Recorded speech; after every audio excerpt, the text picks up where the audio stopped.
Hello and happy Monday. Brett here from Be Improv with video number 5. We're in week 3 already. I can't believe it.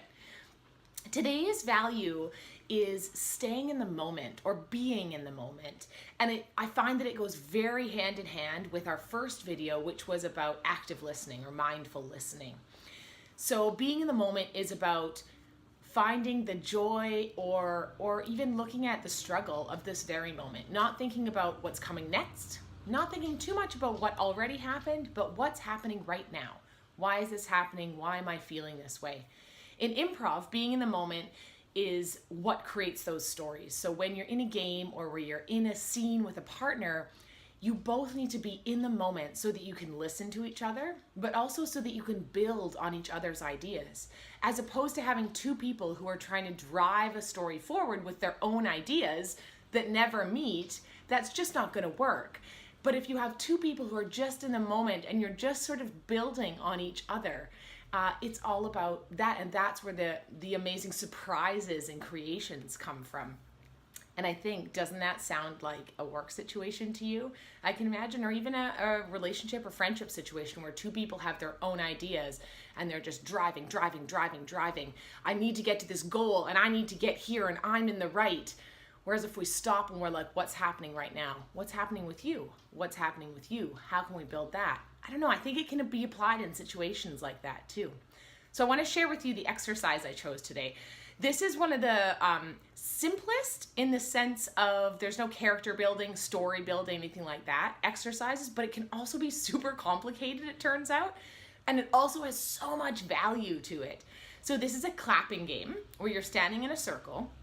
And the first person, these are going to be my people, and they're clapping their hands. This is a clap and a clap. So this is what happens when you do things by yourself and you don't have a person to demo it with. So the first person and the second person in the circle are going to clap at the same time. So they're not passing a clap. They're actually doing it at the same time. Then the second person's going to turn, and with the third person, they're going to clap at the same time. And it's going to go around the circle till it comes back to the first person.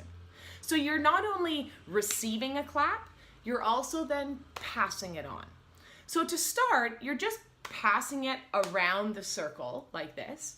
And then what happens, and already that can be complicated because it's really about being in your body and relaxing. It's a lot of relaxation. Now what happens is eventually you can start passing it back in other directions. And the very last level is that you can actually pass the clap across the circle, which means you have no idea when the clap's going to come to you.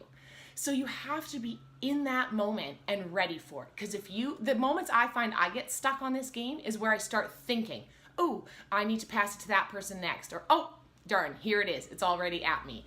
Or, oh, that was a bad clap. Oh, shoot, now I've missed it again. It's appreciating those moments. Oh, that was weird. Or, that was hilarious. There's that curiosity, letting it fly by and getting back into the moment.